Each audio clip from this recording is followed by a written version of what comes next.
안녕하세요. 저희는 5조 신이 죽은 세계입니다. 저희는 니체의 철학을 선택했습니다. 저희 조는 안서희, 이도희, 두경민, 정우진입니다. 먼저 목차에 대해서 설명드리겠습니다. 저희는 먼저 주제나 사상을 다루어야 할 이유에 대해서 설명한 후, 두 번째, 니체에 대해서 소개하고 니체의 사상에 대해서 설명하겠습니다. 세 번째, 니체에 대한 다양한 견해와 반론에 대한 설명 후, 네 번째, 주제나 사상에 대한 팀원들이 생각하는 나름의 의미, 시사점에 대해서 말씀드리겠습니다. 마지막으로 조원들 간의 이해 여부를 확인하는 질문과 답변 및 발표 소감을 설명드린 후 마치겠습니다. 먼저 주제나 사상을 다루어야 할 이유에 대해서 설명드리겠습니다. 다들 주제나 사상을 다루어야 할 이유에 대해서 한 번씩 말씀해 주세요. 저는 먼저 전통 서양 철학을 비판하면서 철학의 새로운 시대를 열었기 때문에 다루어야 한다고 생각을 했는데요. 기존 서양 철학의 주가 되었던 플라톤과 기독교 사상은 인간의 가치를 떨어뜨리며 현실 너머를 바라보는, 즉 현실을 살아가는 인간에게 큰 도움이 되지 못할 철학이었다면, 니체는 현실 너머가 아닌 현실을 살아가는 인간에게 자기 자신을 극복하라는 메시지를 통해서 자유를 추구하는 넓은 시야를 추구했다는 점에서 오늘날 현대인에게까지 영향을 끼쳤기 때문입니다. 네. 그 다음으로 제가 생각하는 다루어야 할 이유에 대해서 설명드리겠습니다. 저는 니체 이전의 서양 전통의 철학과 다르기 때문이라고 생각합니다. 니체는 자신을 망치를 든 철학자, 존복의 철학자라고 칭할 만큼 기존의 서양 철학의 전통에 나타나는 성과 악의 가치평가를 근본적으로 해체하려고 했습니다. 또한 현재까지 배워왔던 데카르트와 칸트처럼 철학자들의 관심은 온통 이성에 있고 인간의 의지는 늘 철학 바깥에 있었던 것과 달리 니체의 철학은 이 인간의 의지를 맨 앞줄로 옮겨놓음으로써 기존의 서양 철학 전통의 철학과는 다르기 때문이라고 생각합니다. 네, 저는 능동적 허무주의자가 되기 위해서 이 주제의 사상을 선택했습니다. 니체는 스스로 그동안 고정되었던 종교적, 철학적 틀을 깨고 새로운 세상을 도입했는데 그것이 바로 능동적 주체의 허무주의이며 이 수동적 사상으로 도입되어 온 궤도와 질서, 풍습에서 벗어나 스스로 생각하고 행동하는 자유로운 세계에 살아가게 하는 것과 같은 현재 우리 대한민국 20, 30대에 오는 매뉴얼 방식, 그리고 타인에 의해 자신의 꿈을 버리고 자유롭게 살지 못하는 삶을 사는 것이 아닌 기존의 관습과 굴레를 벗어던지고 자유로운 정신과 열린 마음을 가지고 살아가는 것이 중요하다고 생각하게 되어 주제를 선택하게 되었습니다. 저는 대학생으로 넓은 시야를 획득하기 위해 이 주제를 선택했습니다. 니체는 기존의 편견을 부수고 새로운 시각을 제시했고 또한 백석대는 기독교 대학인 만큼 기독교 관련 교양 수업을 듣는데 니체는 기독교의 사상을 비판하면서 불교적 시각을 제시했습니다. 그리고 다양한 종교적 시각을 획득하면서 더 넓게 세상을 바라볼 수 있기 때문입니다. 네, 다 좋은 이유라고 생각을 합니다. 그럼 다음번에 니체의 생애에 대해서 말씀드리겠습니다. 앞에 사진 보이시는 분이 니체입니다. 니체는 1843년 10월 25일에 태어나서 1900년 8월 25일 날 생을 마감했습니다. 국적은 독일이고 출생지는 독일 레켄입니다. 활동 분야는 시 철학이었습니다. 니체는 목사인 아버지를 5살 때 사별하고 어머니, 누이 동생과 함께 할머니 집에서 자랐습니다. 14살 때 프로프타 국립학교에서 엄격한 고정교육을 받고 1864년 20살 때 본 대학에 입학해요. 밑을 밑에서 고전 문헌학에 몰두하였습니다. 다음 해에는 스승을 따라서 라이프치히 대학으로 옮겼습니다. 이때 유명한 바그너를 알게 돼서 그 음악에 심취하였습니다. 이제 경력을 보시면 1869년에 스위스 바젤 대학의 문헌학 교수가 되었다고 적혀 있습니다. 이것은 스승인 니츠의 추천으로 되었습니다. 또한 1870년도에 프로이센 프랑스 전쟁에 지원을 해 위생군으로 종군하였다가 건강을 해치고 바젤로 돌아왔습니다. 28살에 처녀작 비극의 탄생을 간행하였습니다. 이 저서는 생의 환희와 염색, 긍정과 부정을 예술적 형이상하게 쌓아 올린 것입니다. 1873년도부터 1876년도까지는 4개의 반시대적 고찰을 간행하였습니다. 이 저서에서는 프로이센 프랑스 전쟁의 승리에 도취한 독일 국민과 그 문화에 통렬한 비판을 가하면서 유럽 문화에 대한 회의를 표명하였고 위대한 창조자인 천재를 문화의 이상으로 삼았습니다. 1879년 이래의 건강의 악화, 특히 시력의 감퇴로 35세에 바제 제작을 퇴학하고 요양을 위해서 이탈리아의 북부, 프랑스의 남부에 체제하면서 저작에 전념하였습니다. 또한 니체는 이제 많은 책을 간행하였는데 여명, 환희의 지혜를 뒤에 이은 차라토스타는 이렇게 말하였다를 간행하면서 그의 성숙기가 시작이 됩니다.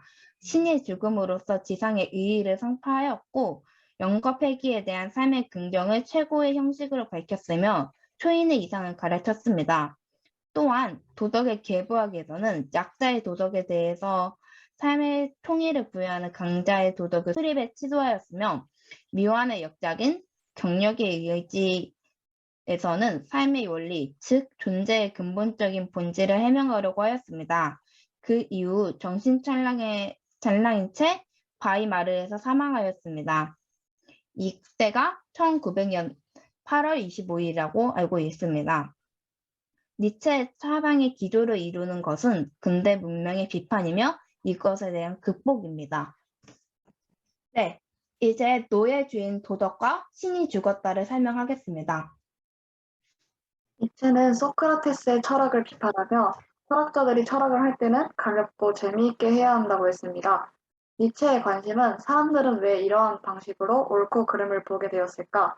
즉 도덕적 관념의 기원이었고 도덕의 족보를 따진다고 하여 이것을 도덕의 계보학이라고 불렀습니다. 니체는 왜 어떤 철학자라고 불리나요? 니체는 철학의 역사에서 반절의 철학자, 전복의 철학자로 불립니다.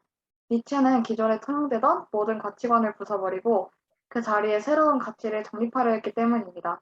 니체 이식론의 출발점은 원근법주의입니다. 니체는 서양 철학의 전통에 나타나는 선과 악의 가치평가를 근본적으로 해체하려 했습니다. 그는 모든 도덕 감정이 인간의 동물적, 생리적 충동 속에 포함할 수 있다고 말하며 이 생각을 바탕으로 기존의 옳고 그름이라는 가치평가 구도를 좋고 나쁨으로 전환하려 했습니다. 니체에 따르면 우리는 노예의 도덕과 주인의 도덕을 가지고 있는데 이때 노예의 도덕이란 상대방을 악으로 규정하고 자신이 선이 되는 식의 도덕입니다. 니체는 노예의 도덕은 허구이며 왜곡된 도덕이기에 인간은 주인의 도덕을 회복하기 위해 기독교적 가치를 없애야 한다고 주장했고 그러기 위해서는 신이 죽어야 한다는 것을 알 수 있습니다. 그렇다면 그 니체가 말하는 신의 죽음은 무엇을 의미하나요? 신은 죽었다라는 말은 즐거운 지식에서 처음으로 언급했습니다. 신의 죽음이 상징하는 것은 선과 악의 구분이 사라졌다는 것으로 선악을 구분하는 노예의 도덕이 없어지고 좋고 나쁨만을 갖는 주인의 도덕이 다시 새로운 가치체계가 되었다는 것입니다. 즉 서양 전통의 모든 도덕과 가치가 죽었다는 것을 뜻하며 신의 죽음은 단지 도덕과 가치의 죽음일 뿐만 아니라 서양 전통의 모든 철학과 사상가로서 소크라테스로부터 시작된 서양 철학, 사상, 도덕, 가치 또한 모두 죽었음을 의미합니다. 그렇기에 망치를 든 철학자, 전복의 철학자로 자신을 칭하기도 했습니다. 니체에 의하면 좋음이란 누군가로부터 부여된 것이 아닌 그 자신으로부터 비롯되어야 한다고 했습니다. 이런 사람을 니체는 고귀한 인간이라 불렀으며 고귀한 인간에게 좋음은 자기 본성에서 나온다고 주장했습니다. 곧 자기 자신의 욕구에 따라 가치를 결정하는 능력을 소유한 사람으로서 고귀한 본성과 주인의 본성을 갖춘 인간의 공통적 특성을 설명했습니다. 네, 다음으로는 위버맨 씨에 대해서 설명하겠습니다. 위버맨 씨는 제가 설명하겠습니다. 위버맨 씨는 니체가 말하는 미래의 이상적인 인간입니다. 위버는 위, 넘어서를 의미하고 맨시는 사람을 뜻하며 직역하면 인간을 넘어선 인간이죠. 어떤 점에서 이상적인가요? 니체에 따르면 리버맨시는 아모르 파티를 할 수 있는 사람입니다. 니체는 아모르 파티를 삶에서 가장 위대한 단어라고 하였는데 이는 운명에 대한 사랑입니다. 미래의 이상적인 인간인 신이 죽었기 때문에 생존에나 직탁하는 지금의 인간과는 전혀 다른 새로운 인간이 출현돼 그릇된 과거를 청산하고 건강한 미래를 열어야 된다는 뜻입니다. 그러면 기독교에서 말하는 예수님, 그러니까 위버맨시는 신적인 특징을 지닌 존재인가요? 니체는 신이 죽었다라고 하며 신을 거부하지 않았나요? 아닙니다. 리버맨시는 절대 초원적인 신격이 아닙니다. 단지 자신을 극복하는 인간이죠. 그러면 자신을 극복한 인간을 다른 말로 표현할 수 있나요? 네, 자신을 극복한 인간 외에도 주인 역할을 하는 인간, 자신과 세계를 긍정하는 인간, 허무주의를 넘어선 인간, 능동적으로 행동하는 인간 등 자유인, 결단인, 능동인, 창조인, 주인이라고 말할 수 있겠네요. 니체는 우리가 모두가 리버맨시가 되었다고 해야겠으니 이러한 존재가 저희는 되어야 합니다. 니체에 따르면 리버맨시는 영혼회귀 사상을 깨달을 수 있어야 합니다. 리버맨시는 힘의 의지를 바탕으로 모든 관습과 굴레에서 벗어나 자유로운 정신을 갖춘 존재이며 편견에서 벗어나 세상을 넓은 시야로 바라볼 수 있는 존재입니다. 그렇다면 위버맨시를 한 문장으로 정리한다면 어떻게 말할 수 있을까요? 종래의 인간성에 대한 근본적 해체라고 할 수 있습니다. 기존 관습을 벗어나 자신이 주인, 창조인이 되고 능동적으로 행동하는 인간이니까요. 다음으로는 수동적, 능동적 허무주의인 니힐리즘에 대해서 설명하겠습니다. 현실 세계를 부정하는 플라톤의 사상과 기독교 사상은 무엇인가요? 니체가 대학생 시절 고전 문현학을 연구하면서 알게 된 고대 그리스의 신화와 비극 중 아폴로적인 것, 그리고 디오니소스적인 것이 있음을 알았고, 그 그리스인들의 정신적 문화적 발전을 이루었을 때가 바로 그 디오니소스적인 오만과 반항이 우세할 때였습니다. 반면에 이성과 절제를 담당하던 아폴로적인 것이 우세할 땐 오히려 쇠퇴하는 것을 알게 되었고, 특히 아폴로적인 이성을 대표하던 플라톤의 주장인 이데아론에 맞서 플라톤의 철학에 반대하는 투쟁을 벌였습니다. 이때 이 이데아론은 실체는 존재하지 않지만 언제 어디서든지 존재하며 그 형상을 단정짓지 않는 것이었고, 기독교적인 신적인 존재가 바로 그러한 플라톤의 주장과 맞아떨어지는 적합한 존재였으며, 이러한 존재는 현실의 우리 세계의 존재가 아닌 초월적 이상의 세계에 존재하며, 그렇게 인간은 이러한 초월적인 세계를 구현하고 지향해야 할 목표점으로 간주하고 기독교적 사상을 따르게 하여 유럽 철학 전체에 큰 영향을 주었다고 할 수 있습니다. 그럼 능동적 허무주의의 현실을 긍정하라는 뜻은 무엇인가요? 수동적 허무주의자가 자신의 실패와 비난을 그저 수동적으로 받아들이면서 부정적으로 바라만 본다면, 능동적인 허무주의자는 이러한 실패와 비난을 그냥 바라만 보지 않고 실험의 원천으로 보며 이에 대한 해결책이나 방안을 내놓습니다.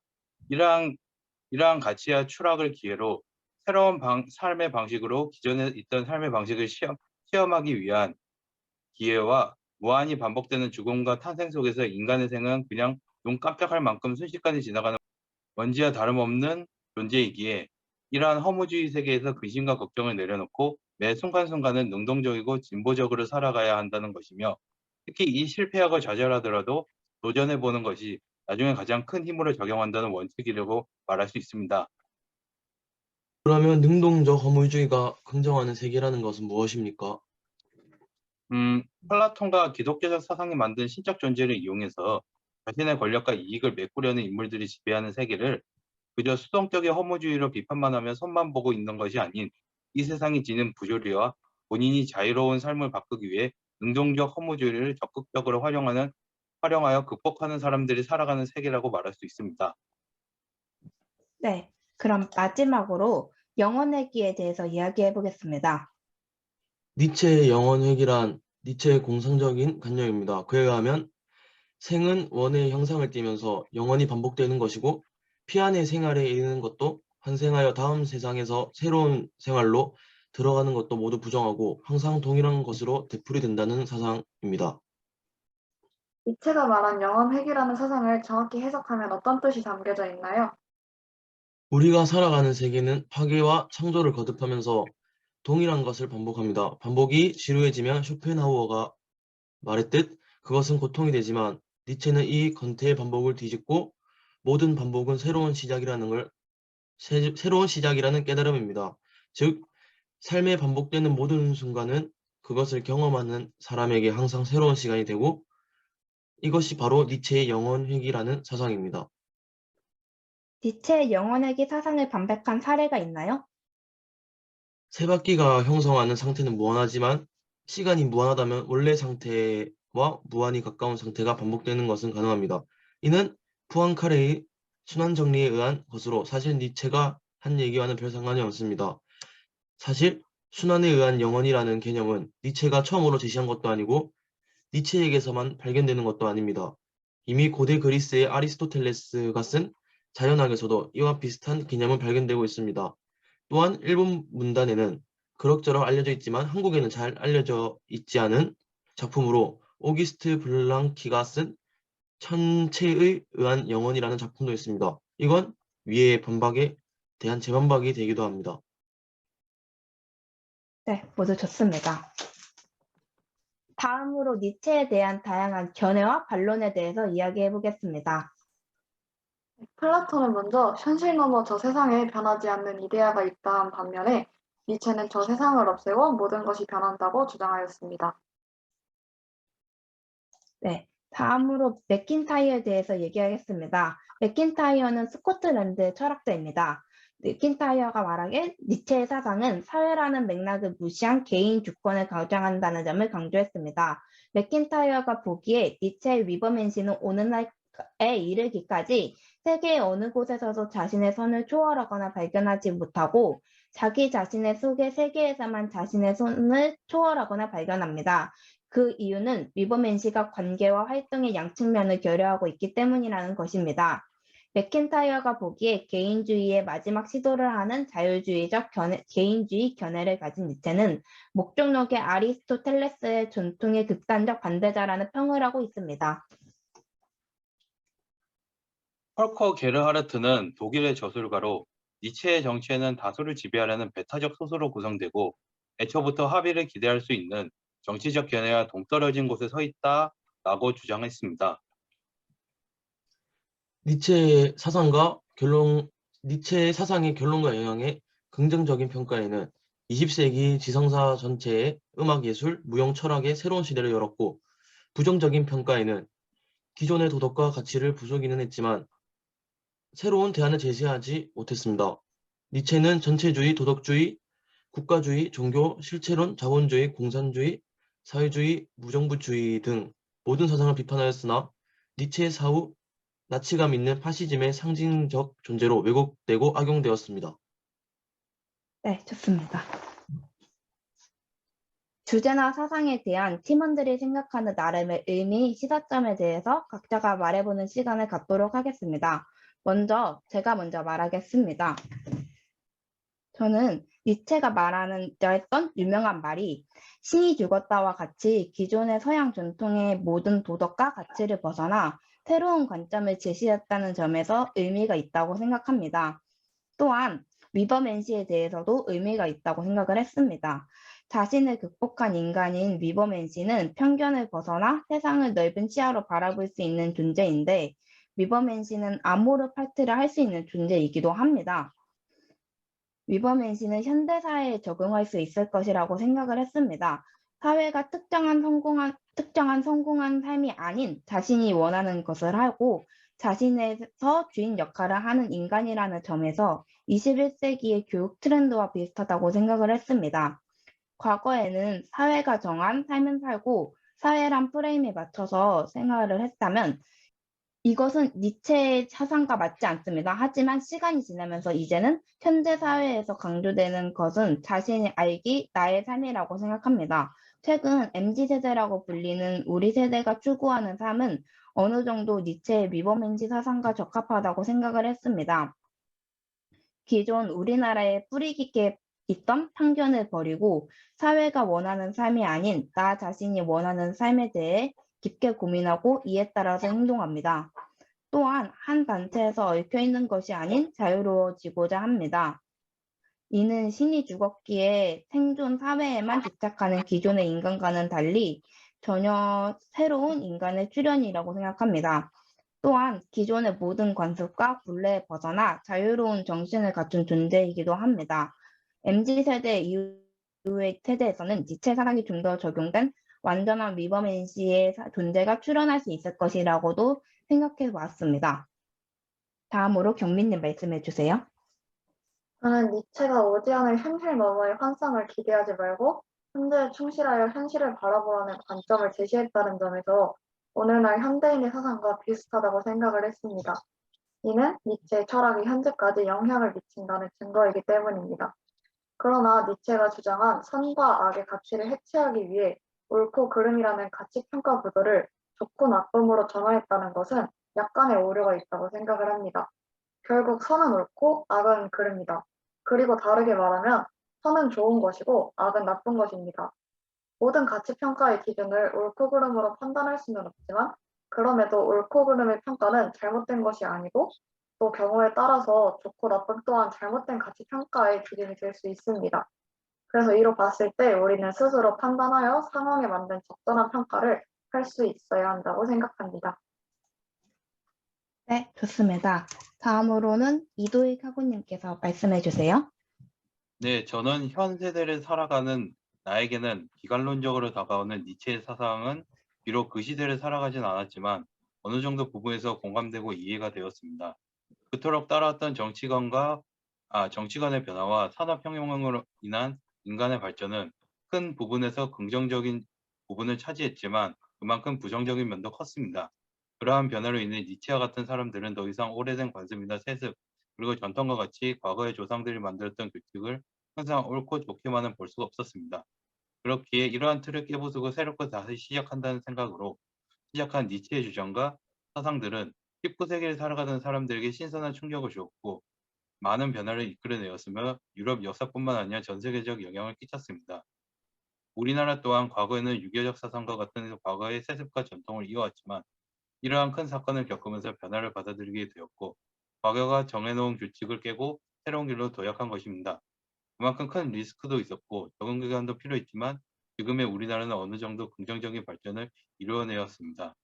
이와 같은 변화를 이루어낸 영광은 유지하는 것이 더욱 어려웠고 니체가 주장했던 사상 중 하나의 허무주의는 세습과 전통을 무조건 따르지 않고 자신 스스로의 의지를 자유롭게 행하는 주장이었지만 시간이 지나고 그것이 와전되어 자유라는 이유로 수단과 방법을 가리지 않고 이행하는 파시즘적인 위험한 사상으로 변질되기도 했습니다.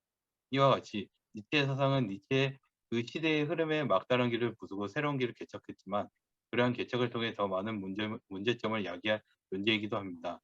그렇기에 니체는 인간이 사용하는 기술적 발전보다는 인간의 정신적인 발전을 좀 더 추구하였습니다. 그렇기에 항상 틀에 박힌 생각을 하지 않고 열린 마음을 가지고 행동하면 과거의 자신이 뛰어넘는 존재가 된다고 항상 주장해 왔다고 생각합니다.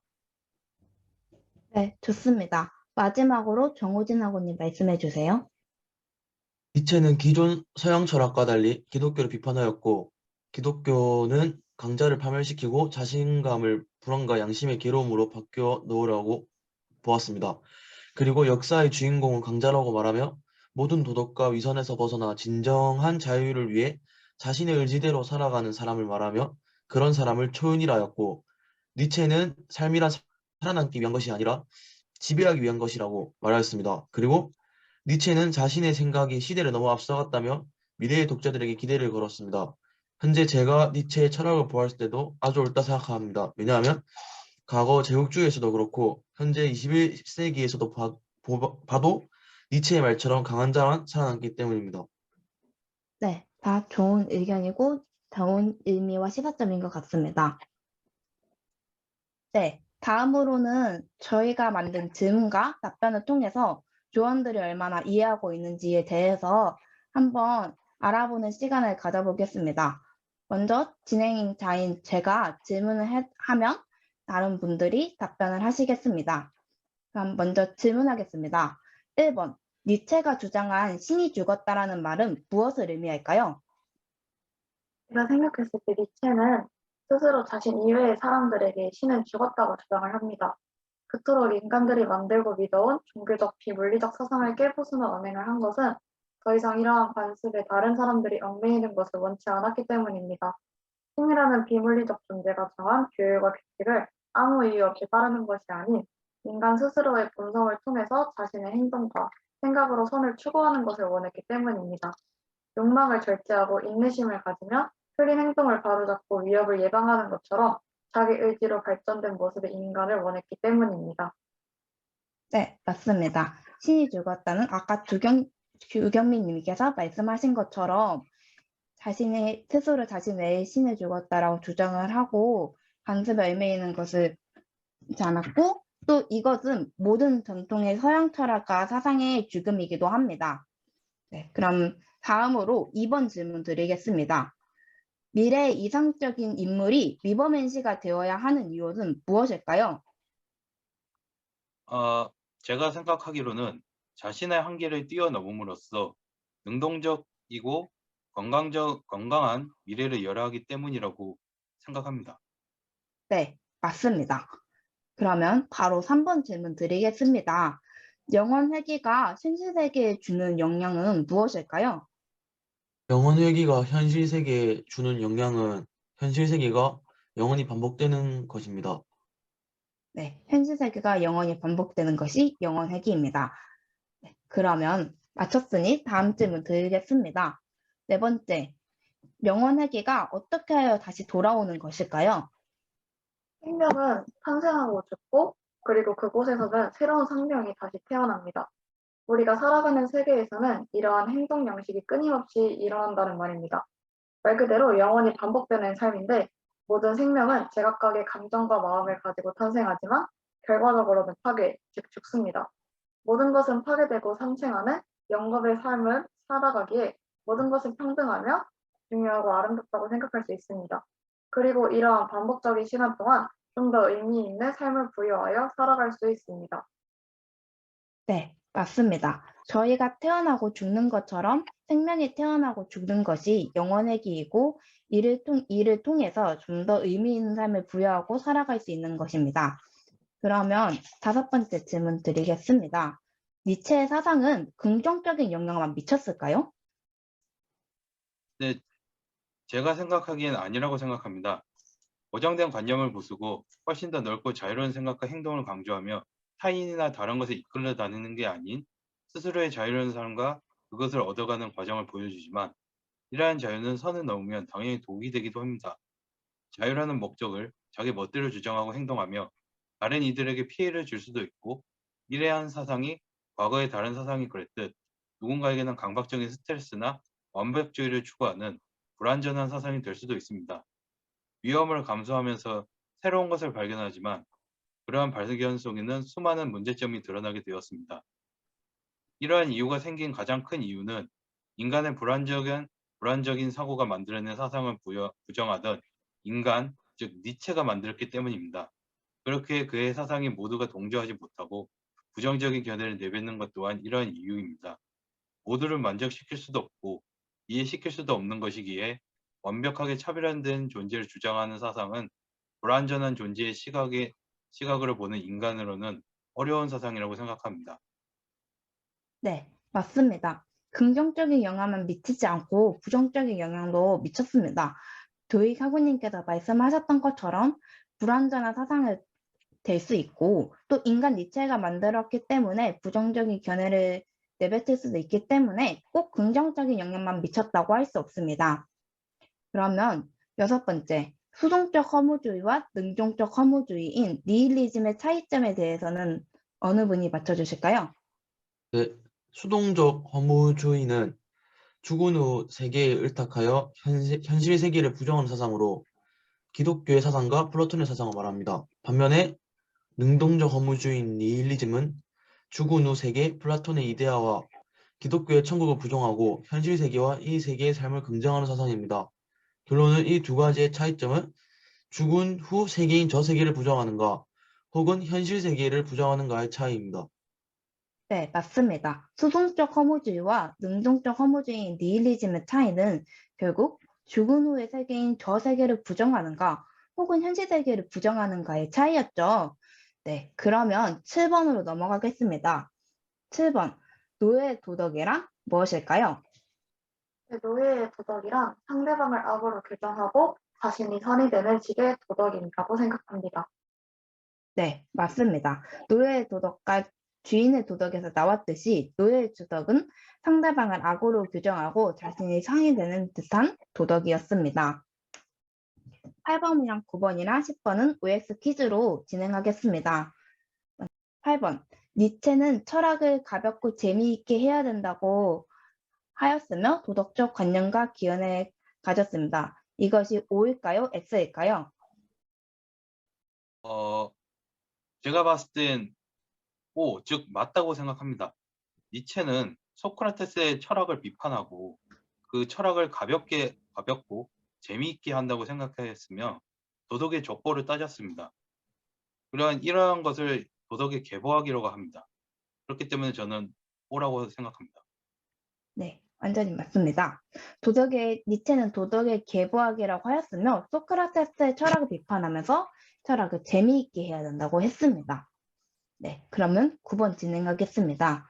9번, 니체의 주요 저서인 반시대의 고찰, 차라투스트라는 이렇게 말했다가 니체의 주요 저서일까요?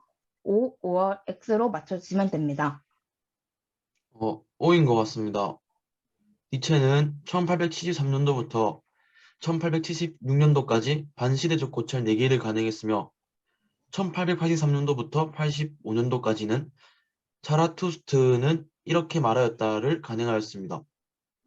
네, 맞습니다. 1873년도부터 1876까지 4개의 반시대적 고찰을 간행했고 그 이후에 83년도부터 85년도까지는 차라투스타를 이렇게 말하였다를 간행하였죠. 그럼 마지막으로 10번의 질문을 드리겠습니다.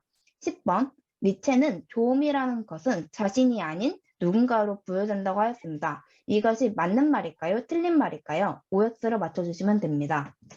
X입니다. 니체에 의하면 조음이란 누군가로부터 부여된 것이 아닌 그 자신으로부터 비롯되어야 한다고 했습니다. 이런 사람을 니체는 고귀한 인간이라고 불렀습니다. 네, 맞습니다. 니체는 조음은 자신으로부터 비롯되어야 된다고 하였습니다. 네, 이렇게 모든 질문과 답변을 해보았는데요. 조원들이 이러한 질문에 다 맞춘 걸 보니 다 잘 이해하고 있는 것으로 확인되는 것 같습니다. 네, 마지막으로 각자 발표 소감을 말한 후에 마치겠습니다. 먼저 저부터 하겠습니다. 저는 기독교 학부생으로서 신이 죽었다와 같은 니체의 말에 늘 의문을 풀어왔습니다. 신이 제가 생각하는 하나님, 예수님인지 아니면 또 다른 존재인지에 대해서 궁금했습니다. 또한 신이 죽었다면 왜 죽었다고 주장하는지에 대해서 늘 궁금했습니다. 서양 철학의 이해 조별 과제를 하면서 니체의 사상에 대해서 공부하다 보니 다양한 것을 얻게 되었습니다. 먼저 저의 궁금증이 해소되었습니다. 물론 니체가 기독교 사상을 비판한 것이긴 하였지만 신이 그러한 신이 아닌 기존의 서양 철학의 전통의 철학과 도덕이었다는 것이고 이를 깨부순 것이라는 것에 대해서 알 수 있었습니다. 그리고 왜 니체가 신이 죽었는지에 대해서 말하는지에 대해서 이해를 할 수 있었습니다. 또한 상담학과 학생으로서 자신을 이해하고 타인에게도 자신을 이해시키도록 하는 것에 대한 중요성을 잘 알고 있습니다. 그러한 점에서 니체의 사상이 저에게 인상 깊게 다가왔습니다. 자신을 초월한 인간, 내 삶의 주인 되는 인간이 된다면 상담학적으로 좋은 효과가 있을 것이라는 생각이 들었습니다. 많은 내담자 케이스를 보면서 자신이 아닌 타인, 따라서 가족, 또래, 친구 등이 주인 되어 사회에 맞춘다며 살아내느라 힘들어하는 케이스를 많이 보았습니다. 그럴 때마다 자신이 자신의 삶의 주인 되어 살아가는 것에 대한 중요성을 늘 느끼곤 했습니다. 니체의 철학은 이러한 저의 생각에 딱 맞는 철학이라고 생각이 들었습니다. 또한 현실의 삶을 긍정하라는 점도 자신의 삶을 중요시해야 하는 이유와 같아 이러한 점에서 여러 생각을 할 수 있었습니다. 마지막으로 직접 니체의 철학을 공부하고 발표하며 더 깊게 알 수 있었고 조언들의 다양한 생각을 알 수 있었기 때문에 좋았던 것 같습니다. 네, 저는 신이 죽었다고 말한 니체에 대해서 처음부터 부정적인 시각을 가지고 있었습니다. 신이 존재한다고 믿는 나에게는 기독교를 부정하는 사상이 반갑지 않았기 때문입니다. 그러나 발표 준비를 하면서부터 니체의 생각을 이해할 수 있게 되었습니다. 니체는 인간을 중요하게 생각을 했던 것 같습니다. 그래서 신을 믿음에 따라 인간의 가치가 하락하는 것, 증명된 적 없는 사후세계 혹은 이데아를 바라보며 현실을 도피하는 듯한 인간의 태도를 안타깝게 생각한 것 같습니다. 인간은 스스로를 가치 있게 바라볼 때 성장할 수 있습니다. 니체는 인간이 성장하여 건강한 사회를 이끌어 나가기를 바랐던 것이 아닐까요? 니체의 사상이 나의 신념에 영향을 미친 것은 아닙니다. 그러나 이전과는 다른 관점으로 니체를 바라볼 수 있게 되었습니다. 현실을 살아가는 인간에게 있어 그의 생각은 충분히 타당하고 가치가 있다고 생각을 했습니다.